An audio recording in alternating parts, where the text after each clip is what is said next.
¿Sabes en qué momento exacto Jesús se convirtió en sacerdote? ¿Y sabes en qué momento exacto Jesús pasó a ser sumo sacerdote? ¿Por qué Jesús se llama el Mesías o el Cristo? ¿Por qué empezó su ministerio recién a los 30 años? ¿Y por qué cuando compartió el pan y el vino con sus discípulos dijo que ya no volvería a beber del fruto de la vid? ¿Qué es el bautismo de fuego? Aunque te parezca mentira, las respuestas a todas estas preguntas están relacionadas y las vamos a responder en este video. Quédate hasta el final porque sin ninguna duda te vas a sorprender. Comenzamos.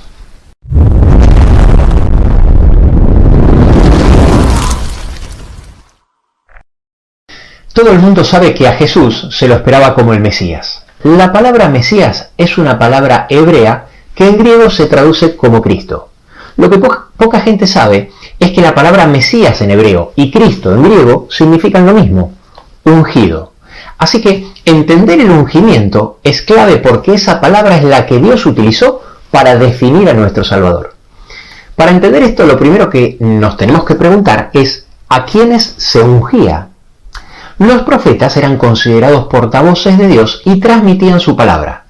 Su autoridad venía directamente de Dios y por eso no necesitaban una unción ritual con aceite para validar su llamado. Ese es el motivo por el cual, salvo la excepción de Eliseo, que fue ungido por Elías, los profetas no eran ungidos. En el Antiguo Testamento se ungía a los sacerdotes y a los reyes. El procedimiento era el siguiente: Dios le indicaba al profeta quién era el elegido para el cargo, entonces el profeta realizaba un rito muy especial donde consagraba a la persona elegida colocando sobre ella un aceite perfumado. De esta forma, con el rito de la unción, se dejaba claro que el ungido había sido asignado, consagrado, elegido o apartado para el cargo. Por eso era llamado el rito de la Santa Unción, porque ser santo significa ser apartado. ¿Cómo era el aceite de la unción? El aceite, para ungir, no era cualquier aceite. La Biblia no solo nos explica que era un perfume muy especial, sino que en Éxodo 30, del 22 al 25, está detallada la fórmula exacta de este aceite, preparado, dice, según el arte del perfumista. Este será el aceite de la Santa Unción. Tal como dice el versículo 30, ungirás también a Aarón y a sus hijos y los consagrarás para que sean mis sacerdotes. Pero lo más curioso aún es lo que viene a continuación, donde no solo Dios deja claro que era un perfume fino y especial, sino a partir del versículo 32 se especifica que debía ser único. Sobre carne de hombre no será derramado, dice, ni haréis otro semejante conforme a su composición. Solo podía ser utilizado sobre los sacerdotes elegidos por Dios a través del profeta, y no obedecer esto era tan grave que en el versículo 33 advierte que cualquiera que ponga este aceite sobre algún extraño será eliminado de su pueblo. En el versículo 38 dice que ni siquiera se podía reproducir el perfume para olerlo. ¿Por qué Dios exigió esto así? Muy sencillo. El olor era el sello del sacerdocio. Por el olor todos podían saber que el que oliera así era el sacerdote. Con tan solo percibir el olor ya sabías que el sacerdote estaba cerca. Los judíos tenían tan presente este hecho, estaban tan familiarizados con el concepto de que el sumo sacerdote tenía el aroma de un perfume único y especial, que cuando se hablaba del ungido de Dios, para ellos era sinónimo de decir el perfumado. Tal como he mencionado muchas veces, es imprescindible conocer la simbología para que podamos entender las profecías bíblicas. Dios le revela el futuro a sus hijos a través de las profecías y utiliza un idioma que solo ellos pueden entender, símbolos proféticos, que solo podrán interpretar aquellos que están familiarizados con su palabra. En este canal he subido un video, cuyo link te dejo aquí arriba, donde hablo de 3 grupos de simbología. La simbología de la siembra de la cosecha, la del cuerpo humano y la simbología de la luz y el fuego. En este video de hoy vamos a comprender una 4ª simbología, la del perfume. En la Biblia hay varios versículos que explican claramente que Dios no escucha todas las oraciones. Es más, hasta llega a decir que algunas oraciones son para Él abominación. Es decir, la de algunos sí escucha y las de otros no. Lo que primero queremos saber es cómo Dios describe al grupo de creyentes a los cuales Él no escucha. Y sabemos que son creyentes, si no, no le estarían orando a Dios. En Salmo 66, 18 dice que Dios no escucharía a los que miran iniquidad. En Isaías 59, 2 dice que Dios no oye a los que obran iniquidades y pecados. En Proverbio 28:9 dice que la oración del que aparta su oído para no oír la ley es abominable para Dios. Sin embargo, otros versículos como Santiago 5:16 dice que la oración eficaz del justo puede mucho. En Proverbios 15:29 dice: Jehová está lejos de los impíos, pero él oye la oración de los justos. Pero, ¿qué quiere decir todos estos versículos? ¿Que para que Dios oiga nuestras oraciones tenemos que ser perfectos y sin pecado? Bueno, aquí es donde encontramos tan útil la enseñanza dada por Dios a través de la simbología del perfume. Dios describe a la oración del justo, la que acepta con agrado, como una oración perfumada de olor grato. En Salmo 141:2 dice: suba mi oración delante de ti como el incienso. Tal es así que la mayoría de la gente llegó a creer que el incienso que sube del altar del templo representa nuestras oraciones. La confusión es normal, ya que en Apocalipsis 5:8 dice que el incienso son las oraciones de los santos. Aquí arriba les dejo un segundo link donde hablo del bautismo del Espíritu Santo, enfatizando que aceptar a Cristo en nuestra vida significa aceptar el bautismo del Espíritu Santo, es decir, dejar que el amor de Cristo nos transforme a través del Espíritu Santo a su imagen y semejanza. Cuando esto ocurre en nuestra vida, cuando Cristo y el Espíritu Santo, simbolizados por el incienso, están presentes en nuestra vida, nuestras oraciones mezcladas suben con el incienso y tienen un perfume grato a Jehová. El incienso se hace con aceite, que representa el Espíritu Santo, y perfume, que simboliza a Cristo. Si leemos un poco más adelante en Apocalipsis 8:3, lo vemos más claro cuando dice: y se le dio mucho incienso para añadirlo a las oraciones de todos los santos. Y el versículo siguiente, el 4, dice: subió el incienso con las oraciones de los santos.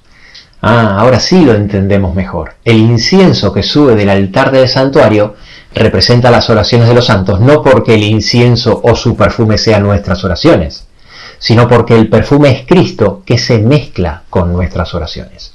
Por eso en 2 Corintios 2:15 se dice: porque para Dios somos grato olor de Cristo en los que se salvan. Así que la diferencia, aunque parezca sutil, es clave para entender el plan de salvación. La Biblia llama justo no al que está sin pecado, sino a aquel que acepta a Cristo escuchando al Espíritu Santo y dejando que lo vaya transformando día a día.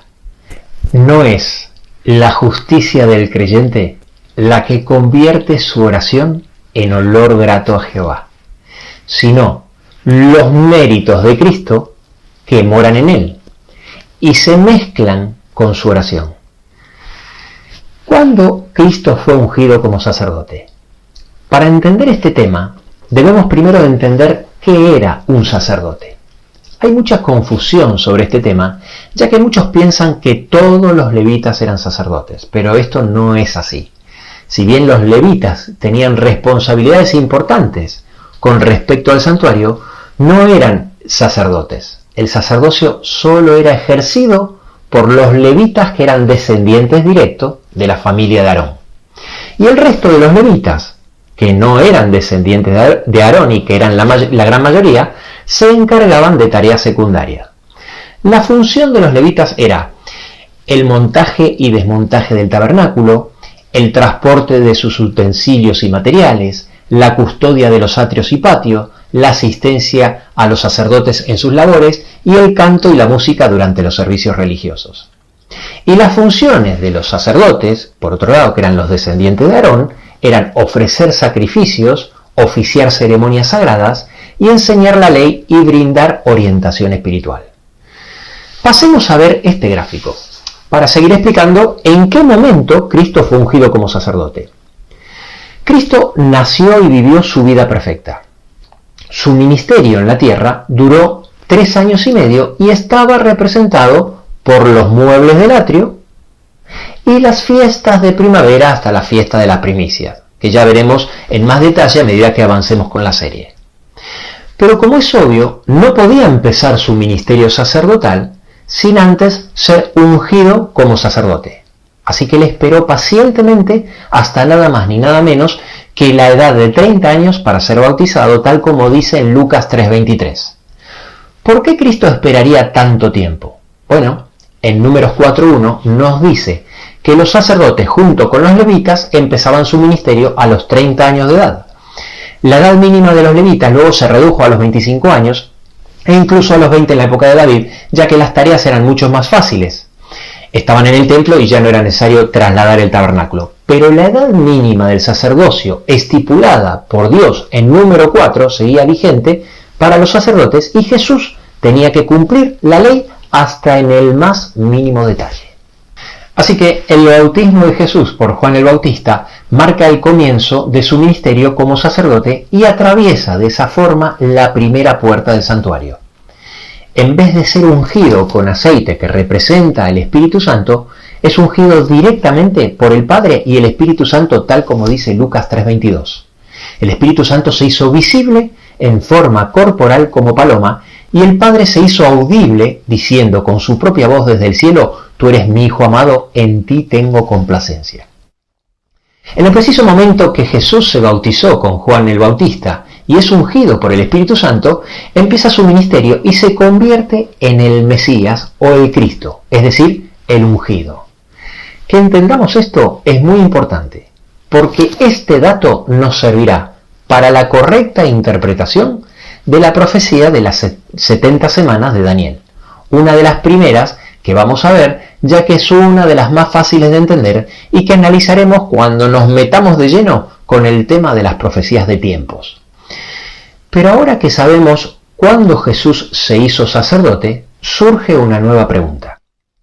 ¿Cuándo Cristo pasó a ser sumo sacerdote? Vamos a responder esta pregunta desde varios puntos de vista. En primer lugar, tenemos que ver qué diferencias había entre un sacerdote y un sumo sacerdote. La primera diferencia que se suele recalcar y la más conocida es que el sacerdote podía ministrar solo en el atrio y en el lugar santo, mientras que el sumo sacerdote podía traspasar el último velo y entrar al lugar santísimo, una vez al año en el día de la expiación. Muchos intentan hacerte creer que esta era la principal diferencia, minimizando el rol del sumo sacerdote por motivos que veremos más adelante en otros videos. Sin embargo, no es verdad en absoluto que la única o la principal diferencia entre ellos era que el sumo sacerdote podía entrar al lugar santísimo y el sacerdote no. La principal diferencia entre los sacerdotes y el sumo sacerdote es mucho más amplia y significativa y está relacionada con a quienes representan y la función intercesora que realizaba cada uno. Si bien ambos realizaban tareas de intercesión, su intercesión era completamente diferente. Los sacerdotes representan a todos los hijos de Dios que ministran e interceden a favor de los hombres. De la misma forma que durante sus 3 años y medio, Cristo ministró realizando milagros y enseñando. Tal como después lo pudieron realizar el resto de los discípulos. El Nuevo Testamento está lleno de versículos que hablan de cómo podemos interceder por otros en oración. En Santiago 5:16 dice: orad unos por otros para que seáis sanados. En Efesios 6:18 dice: orando en todo tiempo con toda oración y súplica por todos los santos. Y aquí en pantalla te dejo algunos versículos que hablan de cómo debemos interceder por nuestros hermanos, llevando sus cargas en oración, súplica, etc. El tema de la oración intercesora es un tema apasionante y por supuesto excede el espacio de este video, donde solo lo vamos a mencionar. Y lo mismo pasaba con los milagros que Cristo realizó. Los discípulos curaron enfermos, dieron vista a los ciegos y hasta resucitaron muertos. Así como Cristo tuvo una vida de ejemplo, también realizó durante 3 años y medio un ministerio de ejemplo para todos nosotros. Sin embargo, el sumo sacerdocio es diferente. Representa a Cristo y su intercesión es para expiación y remisión de nuestros pecados. Cristo era representado de forma única y exclusiva por el sumo sacerdote y por el cordero sacrificado. Después de su muerte, de la misma forma que ya no debía haber más sacrificios, como dice Hebreos 9:26, tampoco debía existir sumos sacerdotes, tal como lo explica Hebreos 7, del 23 al 27. Esta es la principal diferencia entre un sacerdote y el sumo sacerdote. Todas las demás diferencias vienen como consecuencia de lo anterior. Su función intercesora era diferente porque el sumo sacerdote representaba a Cristo. Por ese motivo había diferencia en el acceso. Los sacerdotes no podían entrar al lugar santísimo y el sumo sacerdote sí. Por ese motivo los sacerdotes eran muchos, todos los levitas descendientes de Aarón, y el sumo sacerdote era uno solo, y por este motivo sus vestimentas eran diferentes, siendo la de los sacerdotes más simples y la del sumo sacerdote mucho más jerarquizada. Ahora bien, de la misma forma que ocurrió cuando Jesús fue bautizado y ungido como sacerdote, para que Jesús fuera nombrado sumo sacerdote, debía haber un bautismo y un ungimiento. ¿Ocurrieron estos dos acontecimientos? Y si es así, ¿cuándo? No te pierdas lo que viene ahora, porque es realmente impresionante. Para entender el bautismo de Cristo como sumo sacerdote, debemos primero entender el bautismo de fuego. Muchas personas piensan que el bautismo de fuego es el mismo que el bautismo del Espíritu Santo. La confusión es razonable porque cuando los discípulos recibieron el bautismo del Espíritu Santo en el Pentecostés, dicen Hechos 2:3 que vino como lenguas de fuego. Sin embargo, el bautismo de agua es una cosa, el del Espíritu Santo es otra, y el bautismo de fuego es otra. Cuando Cristo fue bautizado en el Jordán por Juan el Bautista, ya había sido sumergido por agua, como vimos anteriormente, y fue ungido de forma visible por el Espíritu Santo, el cual se manifestó en forma de paloma. Sin embargo, bastante más adelante, les dijo a sus discípulos, en Lucas 12, del 49 y 50, «Fuego vine a echar en la tierra, ¿y qué quiero si ya se ha encendido? De un bautismo tengo que ser bautizado, y cómo me angustio hasta que se cumpla», refiriéndose, por supuesto, a su muerte en la cruz como un bautismo. Luego, en otra ocasión, cuando la madre de los hijos de Zebedeo le piden a Jesús que se siente uno a la derecha y el otro a la izquierda, Jesús le responde en Mateo 20, 22 y 23, «¿No sabéis lo que pedís? ¿Podéis beber del vaso que yo he de beber y ser bautizados con el bautismo con que yo soy bautizado?» Haciendo referencia a su muerte en martirio. Y ellos le dijeron, «Podemos», respondiendo esto sin tener ni idea a qué bautismo se refería Jesús. Y él les dijo, «A la verdad de mi vaso beberéis, y con el bautismo con que yo soy bautizado, seréis bautizados». Esto lo dijo Jesús porque proféticamente él sabía que los discípulos sufrirían martirio, el cual consiste en privación de la libertad, sufrimientos o incluso la muerte por causa del Evangelio. Ya hablaremos más adelante y con más detalle del bautismo de fuego, pero simplemente cierro el tema diciendo, en primer lugar, es Jesús el que nos da el bautismo de fuego, tal como dice Mateo 3:11, cuando Juan, el Bautista, dijo, «El que viene tras mí, él os bautizará en Espíritu Santo y fuego». Esto quiere decir que no es un bautismo que nosotros podamos realizar por iniciativa propia, sino que es enviado del cielo. Y en segundo lugar, por otro lado, no es para todos los hijos de Dios, sino solo para aquellos cuya fe les permita resistirlo. En Números 31:23 dice, «Todo lo que resiste el fuego, por fuego lo haréis pasar». Aquí te dejo otros versículos que hablan del tema en forma profética por si quieres investigar. Así que la agonía de Cristo en el Getsemaní y su muerte en la cruz fue el bautismo de Cristo para convertirse en nuestro sumo sacerdote. Un bautismo de fuego por el martirio de su pasión. Y esto tiene mucha lógica, ya que fue su muerte en la cruz y su sangre derramada para remisión y expiación de nuestros pecados, lo que lo convirtió en nuestro sumo sacerdote, o lo que es lo mismo, en nuestro pontífice máximo. Es decir, el único puente por el cual podemos acceder a Dios. En este sentido, su intercesión es única. Ahora bien, la diferencia entre lo que representaba un sacerdote y un sumo sacerdote es tan diferente que aún quedan más diferencias entre ambos para mencionar. Pero déjame comentarte solo una más: sus restricciones en su forma de vivir.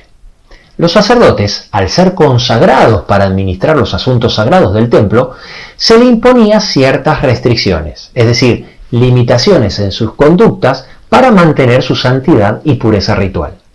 El sumo sacerdote, al ser un líder religioso supremo, Dios le había impuesto conductas aún más estrictas que los sacerdotes, muy similares a las que tenían aquellas personas que habían hecho el voto nazareo, los que realizaban El voto nazareo, también llamado nazariato, eran personas que habían realizado una promesa de consagración especial a Dios durante un tiempo determinado.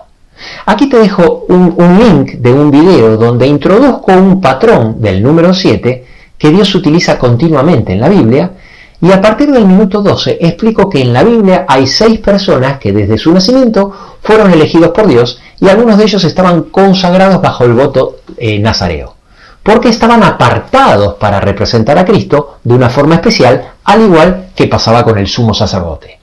Eran 6 y Cristo, por supuesto, era el 7º que completaba la serie.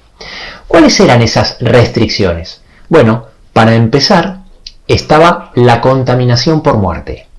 En Levítico 21, del 1 al 3, dice que un sacerdote no se podía contaminar por nada muerto, ni animal ni hombre, excepto por un pariente cercano, por su madre, su padre, hijo, hermano o hermana soltera.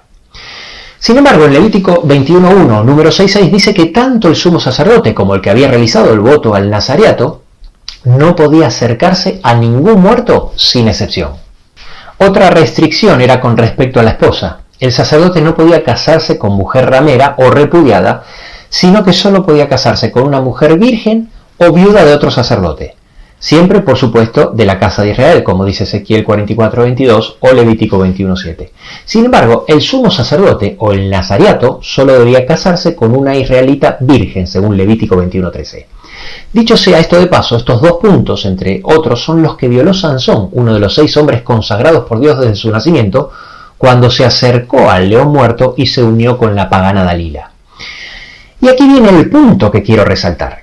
El sacerdote no podía beber vino cuando iba a ejercer el sacerdocio, tal como dice Levítico 19 o Ezequiel 44.21. Sin embargo, el sumo sacerdote y el nazariato no podía beber vino, ni comer uvas, ni ningún derivado de la vid en absoluto, tal como dice, por ejemplo, el número 6 del 3 al 4. Es decir, el sumo sacerdote, mientras dure su sacerdocio, que iba de los 30 a los 50 años, y el que había hecho el voto de nazareo mientras dure su promesa, no podían probar el fruto de la vid.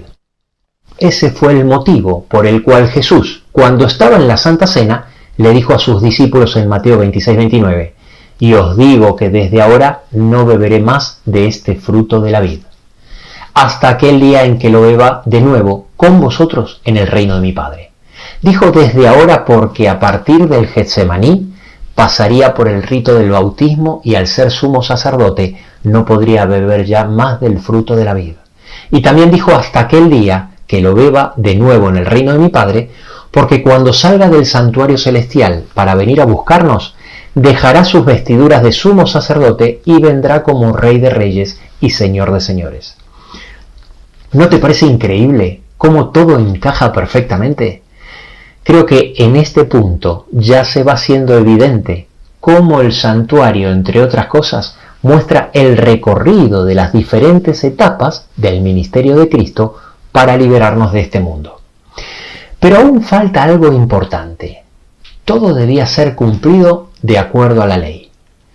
El Mesías, el Cristo, el ungido con mayúsculas, aún no había sido ungido. Y hacia ahí vamos. Unos 10 días antes de la muerte de Cristo, en Juan 12.1, especifica que eran 6 días antes de la Pascua, en la fiesta de la casa de Simón, como dice Marcos 14.3, ocurre algo impresionante. En Juan 12.2 dice que mientras Marta servía y Lázaro era uno de los que estaban sentados a la mesa con él, entonces María Magdalena tomó una libra de perfume de nardo puro, de mucho precio, y ungió los pies de Jesús y los enjugó con sus cabellos. Y la casa se llenó del olor del perfume. Entonces, en Lucas 7:46 nos dice que Jesús, mirando a la mujer, le dijo a Simón: no ungiste mi cabeza con aceite, pero ella ha ungido con perfume mis pies. En el video donde hablo de la Pascua y cuyo link te dejo aquí arriba, en el minuto 16 explico que como los ancianos del templo no lo declararon justo a Jesús, lo hizo un tribunal pagano con más autoridad que el mismo Sanedrín. De la misma forma ocurrió aquí. Como el Sanedrín no ungió con el perfume de la Santa Unción a aquel único digno de ese perfume, Dios lo ungió con una mujer pecadora, con un perfume de nardo puro de mucho más valor. Y volviendo al otro video que habla de la simbología, decíamos que la semilla debía morir para que pueda crecer en nosotros, el cuerpo debía morir para que podamos comer su sangre y su carne, y el fuego debía ser recogido del altar del sacrificio que simboliza la muerte de Cristo para poder iluminar los brazos del candelabro que nos representa a nosotros. De la misma forma, era necesario que el frasco de alabastro, al igual que Cristo, sea quebrado para que su fragancia pueda inundarnos a todos, cerrando de esta forma magistral la simbología del perfume. Jesús ensalzó a María Magdalena por haber realizado este acto que tiene una trascendencia mucho más allá de nuestra comprensión. En primer lugar, dijo en Marcos 14:9, de cierto os digo que donde quiera que se predique este evangelio en todo el mundo, también se contará lo que está hecho. En segundo lugar, esta es una de las poquísimas historias anterior a la pasión de Jesús que es contada por los 4 evangelios. Y por último, Jesús le dio el privilegio a María Magdalena de ser la primera en conocer la mejor noticia jamás contada en la historia de este planeta, que Cristo había resucitado. En uno de los links anteriores, en el video donde introduzco el número 7, mencioné que había 6 hombres que habían nacido de forma milagrosa. Seguramente hubo más hombres que nacieron de esa forma, pero la Biblia menciona solo a 6 y Jesús era el 7º que completaba y perfeccionaba la serie. ¿Te acuerdas que al principio de este video te dije que en la Biblia se ungían a los sacerdotes y a los reyes? Jesús es el ungido con mayúscula, porque para salvarnos de este mundo, Él tuvo que venir primero como sacerdote para salvarnos de la consecuencia del pecado, llevándonos a santificación. Y en su segunda venida vendrá como rey para rescatarnos de la presencia del pecado, para llevarnos a glorificación. Es decir, librarnos de Satanás y llevarnos a la Canaán celestial. Voy a terminar este video con un dato que te dejará con la boca abierta. Seguro que hubo muchos, pero ¿sabes cuántos sacerdotes menciona la Biblia por nombre que fueron elegidos por Dios a través de un profeta? 6. Aquí en pantalla te dejo los textos. Cristo fue el 7º sacerdote en completar y perfeccionar la serie. Y si esto te parece increíble, espera a escuchar lo que sigue. ¿Sabes cuántos reyes menciona la Biblia que fueron elegidos por Dios a través de un profeta? 6. Aquí en pantalla te dejo los textos. Porque Cristo también es el 7º rey que completa y perfecciona esta serie. El ungido por excelencia. Sí, yo también le doy gracias a Dios porque su palabra nos sorprende cada día. No subestimes la serie de 7 porque nos va a seguir revelando cosas increíbles, especialmente para interpretar las profecías. Nos vemos en el próximo video.